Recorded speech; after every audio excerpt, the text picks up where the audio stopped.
narinig namin ba doon sa bundok, kasama ko si Jerome. Narinig namin nag-uusap yung mga bandido na may traitor daw sa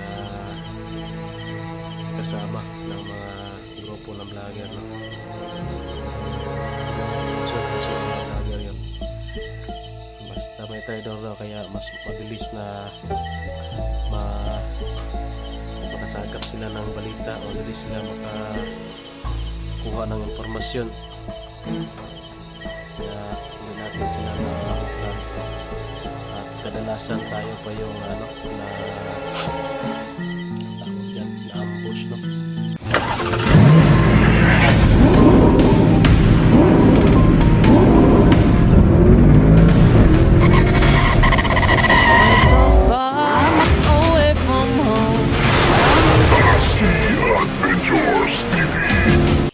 So ayan, hello po mga kaidol, magandang gabi po sa ating lahat. So ngayon bali nandito po tayo sa kubo, no? Tinitingnan po natin, sinecheck po natin dito kung may mga tao na ba dito. So yan, wala pa rin, no? Nagdala na lang po ako dito ng ng unan at saka kumot, no? Para dito naman tayo matulog. Iwas tayo sa mas maganda kasi dito kasi presko yung hangin ba. Ito sobrang dilim ng paligid, no? Wala pa rin tao dito, no? Kanina po tayo sa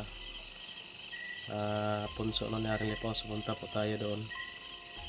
Bali nakalabas na po si Art, no? Pero yun po, sana panoorin niyo po yung mga video namin doon para malaman po ninyo kung ano yung nangyayari, no? At kaganapan doon sa video na yun, kasi may malaking problema si Art na dapat niyang malampasan, pati na rin yung utol ko, no? So yan, ngayong gabi update lang po to, no, sa kubo na balik dito tayo matulog ngayon.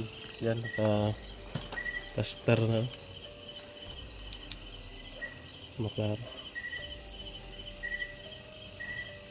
meron tayong unan dyan at kumot. Maganda pala dito, sobrang tahimik at parang sa bundok ka lang, sa tawag dyan, sa exploration ba yung paligid. Makirinig mo lang yung mga ingay ng ang tawag dyan, paninipot pa, no? Sarap sana dito mga ka-idol magkape-kape, no? So ito yung ilaw natin, no? Digas, kaso wala nang lamang gas, kunti na lang, hindi na to maabutan ng umaga, mabukasan pa. So dito tayo ngayon sa favorite duyan natin.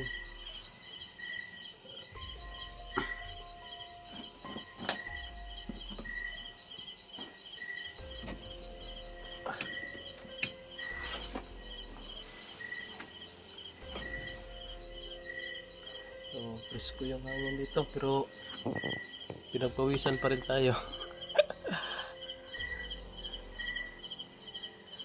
So yan, shoutout nga po pala, no, sa lahat ng admin natin dyan. Pinangunahan, no, ni Daphne Agriam, kay Ma'am Pes Benitez, kay Ma'am Loy Maputi, kay Maria Mapunay, kay Ma'am Marife Alegre, kay Ma'am Romalia, kay sino pa dyan, Giseline Reyes, yun. Shoutout kay Ma'am Salubi Salazar, yun. Marife Alegre, kay Chris Olore, sino pa dyan, yung mga bagong admin natin, kay Ma'am Cecil, yun, shoutout. Kay Ma'am Maria Itil pala, yun, shoutout din kay Ma'am Maria Itil. At shoutout na rin kay Ma'am Juby De Leon, kay Ma'am Joy Hapson, yan.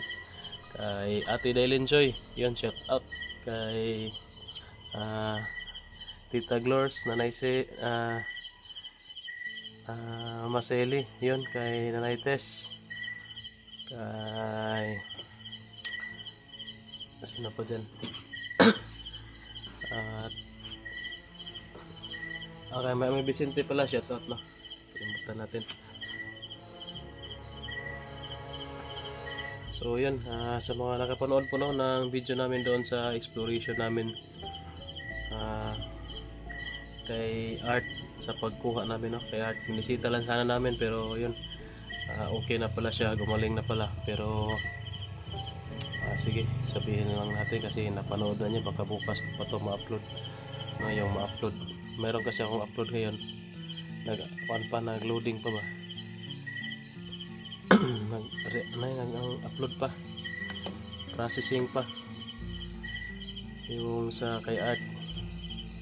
O bali isang buwan po no yung taning ng buhay ni Art, kaya kailangan talaga na mapadali yung paghahanap doon sa lunas ng kanyang karamdaman. Kaya kailangan niyang bumiyahe ng malayo at siguro hindi tayo makasama no, kasi sobrang laki ng expenses doon. Kung meron mang financial, siguro kay Art lang natin ano, para makapunta siya doon. Pero mas maganda sana kung marami kami no, marami kasama siya. Mas delikado no, baka hindi niya ano yung pagsubok ba na ibibigay sa kanya, kagaya nung dati no, yung pinagtulungan namin hanapin yung mahiwagang bulaklak. Nahihirapan din kami doon kasi sobrang tapang ng mga nakabantay. Buti na lang tinulungan pa rin tayo no, ng kaibigan natin si Grigo. Kawal na Grigo, yung kaibigan ni Art na elemento. So si Utol naman, meron naman siyang mission ay binigay sa kanya si Haring Lipangas, yung paghahanap sa kapatid ng kawal ng Hilaga. O bali yun po yung mission niya. Kung sa akin naman, iwan ko kung saan yung unahin natin kasi nalilito tayo no, sa kay Sip sa paghahanap sa mga kasamahan natin, o tutulungan ba natin si Art kasi kung doon ako lang yung mag-isa. Pero okay lang naman yun kung ako yung mag-isa, pero nangangailangan kasi ng tulong si Art. So sana makasama tayo doon para sabay-sabay naming matagumpayan yung mission na nabubulol tayo dito. So yun, kung bakit kung nyo natanong nyo kung dito tayo sa kubo ngayon, dito tayo matutulog kasi may sinabi kasi yung yung narinig namin ba doon sa bundok kasama ko si Jerome. Narinig namin nag-uusap yung mga bandido na may traitor daw sa kasama ng mga grupo ng vlogger no, pero hindi niya minention kung sino mga vlogger yon. Basta may traitor daw, kaya mas mabilis na makasagap sila ng balita, mabilis sila makakuha ng impormasyon, kaya hindi natin sila naabutan. At kadalasan tayo pa yung na tawag dyan, na ambush no, tayo pa yung naunahan. Kaya kadalasan yung mga hunter yung nabibihag. So baka delikado yung natin, alam nyo na, yung baka madamay no, huwag naman sana. So yun,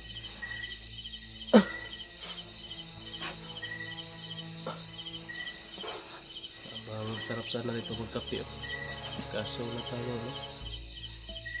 Hindi tayo nakadala ng kape, wala din kape dito sa loob. At saka yung kulang talaga dito sa kubo, yung ilaw talaga no? Kahit solar lang, kasi hindi naman to pwede pa lagyan natin ng kuryente, malayo, malaki yung kagastusin dito. So yung lang, solar ba, mas maganda sana dito. Ganun dyan para maliwanag yung labas, mailawan yung labas.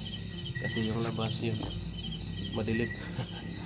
Madilim yung paligid. Mas maganda sana kung naiilawan yung paligid para makita ba kung sino yung nasa labas. Kami hindi mo alam, nandito tayo. Nagpailaw-ilaw ka dito tapos silpot-silpot ka. May nakamanman na pala siya sa labas. Pero meron naman tayo dalang flashlight, no?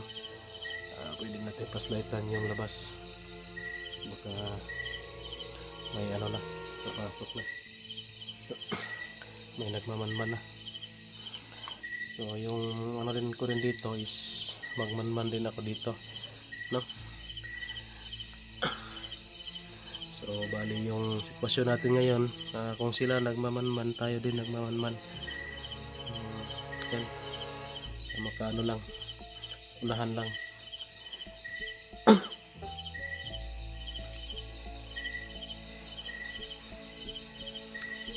So si Tony dito parang hindi na siguro bumabalik dito, saka hindi na rin pupunta sa bahay, lalong lalo na yung isa, no? Yung isa dyan na matulungan natin, hindi na rin pupunta sa bahay, parang nagbago na rin. Kaya pag makaalis tayo sa mission kasama kay Art, makasama tayo doon, ma-abandon naman tong bahay na to, wala namang mag-alaga dito. So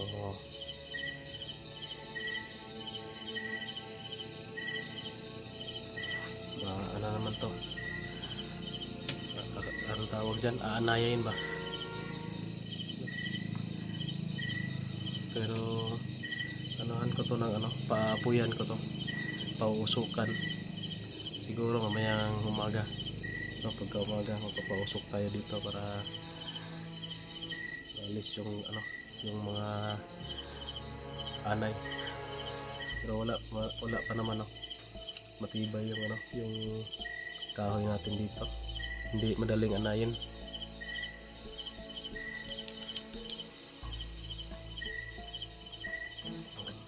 Tayo na, konti na lang. Grabe, parang uulan yata kasi pinagpawisan ako. At nasa dito na tayo sa paligid sa ating mga halaman na puno, pero ano pa rin, igang yapon.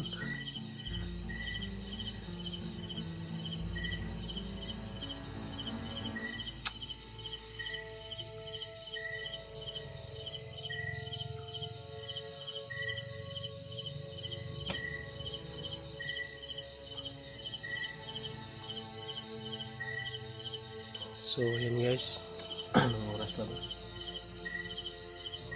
Yan, alas 10 na. So alas 10 na po, no? Pero pwede na tayo matulog, pero hindi po tayo mahimbing, tulog mahimbing, baka gagalaw sa atin dito. Kailangan yung tulog natin kagaya doon sa bundok. Ano ang tawag dyan sa amin? Minanok lang, minanok.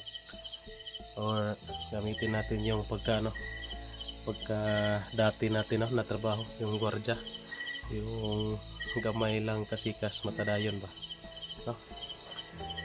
Tsaka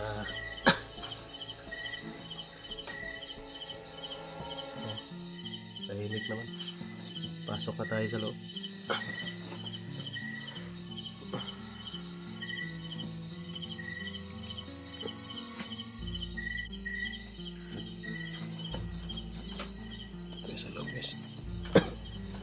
Pasok ko tayo dito.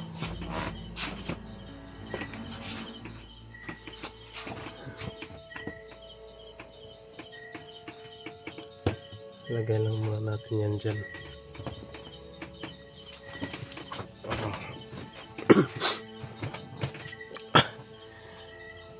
Tsaka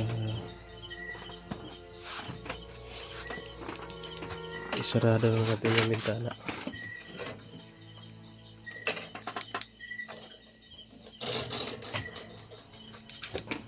So, may ano naman tayo dyan, may baril naman tayo.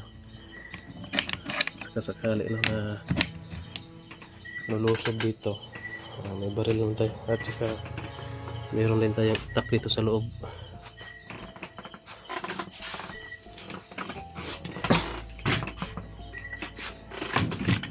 Saka safety naman tayo dito kasi may lock naman to.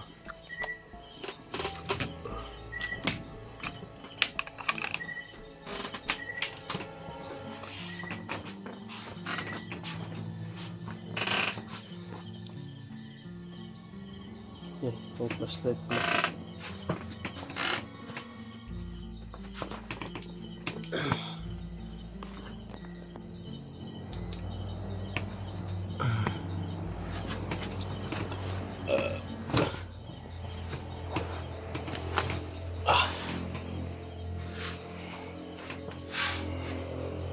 Sarap dito matulog oh. Kaso maingay din yung motor sa taas oh. May daanan kasi dyan.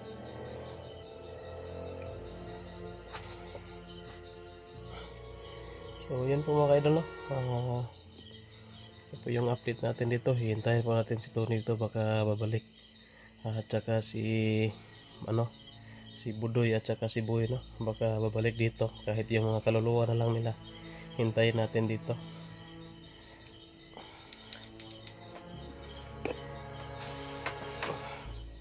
Kaso dito maraming lamok. Tignan mo.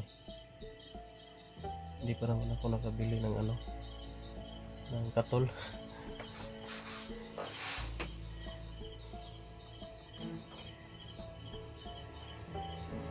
So yun, maraming salamat po sa panood ng video natin. So alam nyo na kung nasaan ako. Dito lang tayo no, sa kubo. So hihintayin ko kayo dito guys no. Kaya hanggang dito lang yung video na ito. Paki-share po para malaman nila na nandito tayo sa kubo. Baka sakali no na sila yung lulusob dito. So bye muna. Ingat po kayong lahat. God bless na. Magandang gabi po at saka good night.